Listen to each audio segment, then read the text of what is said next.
Once there was a king. Oh, he had everything a king could ever want. A beautiful castle, a beautiful daughter, a beautiful throne. But there was one thing the king craved, for he found that no matter how he tried, he just couldn't achieve it. And that was happiness. He would call for his daughter, and she would appear at his throne dressed in her most beautiful gown. And for a moment he would feel a warmth stirring in his heart, and he would feel happy and proud that she was his daughter. Oh, but then the feeling would swiftly pass, and once again his heart and spirit would feel heavy and dark. He would ask for his musicians, and his most talented minstrels would pick up their flutes and play the most wondrous of tunes. His fiddler would fiddle and play, ding, ding, ding, ding, ding, ding, ding, ding. And for an instant the king would tap his feet and jump off his throne and jig a merry dance around his throne room. But this feeling would quickly pass, and he'd feel slightly foolish in front of his royal courtiers. He would return to his throne, bored once more. He'd call for his most creative chefs to make him his favourite dishes, to brighten his mood. They'd bake and they'd chop and they'd stir and they'd boil until they would present the banquet in front of the king, and he'd quickly tuck in what king would not. And as he savoured the dishes, he'd and he'd and his mood would lighten and bounce, but the novelty would very quickly wear off, and he would declare himself full, satiated and unimpressed once more. Well, the king got so fed up. All he wanted was to be happy. So he decided to make a decree to all those in the land who could hear it. He decreed that he would handsomely reward anyone who could provide a means that would lead him to happiness. The challenge was whispered on the lips of many of the kingdom's populace. Well, so many tried to bring the king happiness, to stir his happy heart, but they all sadly failed, and many were sent home with a flea in their ear. The king was about to give up. He really thought he would have no chance at happiness, when one bright Sunday morning an old man hobbled into the throne room, clutching a sack. He stood before the throne.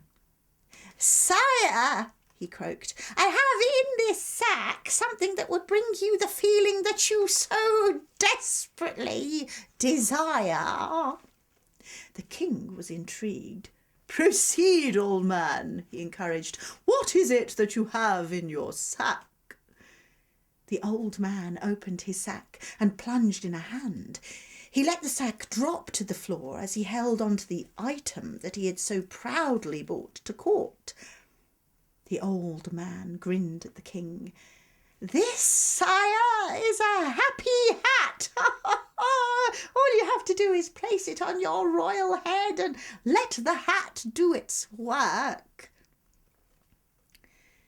The king looked at the space between the man's hands. He glanced around the room and was pleased to see that his courtiers were thinking the same thing. They were glancing at each other, perplexed, for there appeared to be nothing there. And I mean absolutely nothing. Before the king could utter a word, the old man suggested that he try the hat on. "Sire, place the happy hat on the royal head and see if it works." The old man held out his hands as he offered the king the gift that would supposedly change his life for the better. The king, though feeling slightly foolish, decided to give it a try. Well, what harm could it do? He took the hat carefully from the old man, and once he'd removed his crown, placed it on his head. Well, as soon as it was in position, the king felt a change. a tingling in his chest that quickly spread through every single fibre of his body and spirit. It was like slowly immersing yourself into a gorgeous, warm bath. Oh, he felt simply marvellous. Well, a big grin spread across his face that quickly developed into a smile, then more teeth, until he was laughing his royal head off. Oh dear, he felt so happy. God, he called, God, reward this gentleman 4 gold coins for his happy hat. Everybody gasped. 4 gold coins? The royal purse was proffered, and as the coins were counted out onto the old man's palm, the king corrected himself. No, not 4, make it 5, for I have never felt so wondrously happy. And he pulled himself out of his chair and began a happy dance around the room. No one had ever seen anything like it. That old man was so very, very pleased. Oh, look after your happy hat, sire, he chimed as he left with an empty sack and a very jingly pocket. Well, the king was so enamoured of his new hat and the new feeling that he decided to wear it all the time. He even went to bed in it. Time went on, and the king couldn't help but notice that everybody was beginning to whisper and sneer a little bit more as he walked past them in his happy hat. And he had to admit, well, he really did feel quite peculiar, as he simply couldn't see it either. There was still nothing there. Hey-ho! At least he could be grateful that he hadn't been given a pair of happy pants to wear. That would have been a bit tricky. But the king decided enough was enough. He called for the old man to return to the castle, which he did as quick as his old legs would carry him. The old worried man bowed low before the king. Sire, how can I help you today? The king leaned forward on his throne. Old man, this happy hat has brought me much happiness and mirth. However, after all this time, I simply have to ask you one simple question. And that is there really anything on my head? For it seems to all present here and to me that there isn't. The king's brow was furrowed a little as the conundrum he faced was quite perplexing, for he still did feel a little bit happy still through all of this. The old man once again bowed low. Sire, you are clever enough to have discovered the true secret. There is, as you have guessed, nothing there. For happiness, true lasting happiness, is not achieved by wearing a hat. No, or eating a tasty meal or listening to a good piece of music. No, sire, not lasting happiness. True happiness begins in your heart.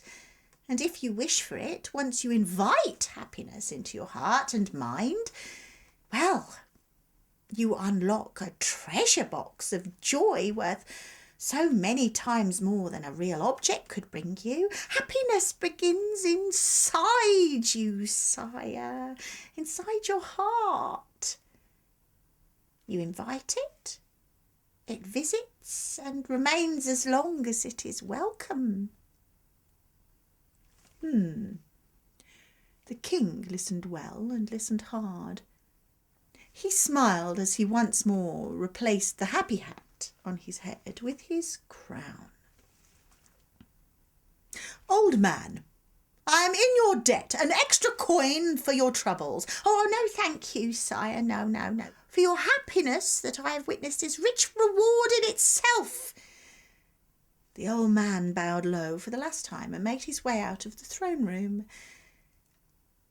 And from that day on, the king's heart, well, it was overflowing with mirth and undescribable joy. for he had tasted true happiness, and he wished it to remain there forever until he took his last breath.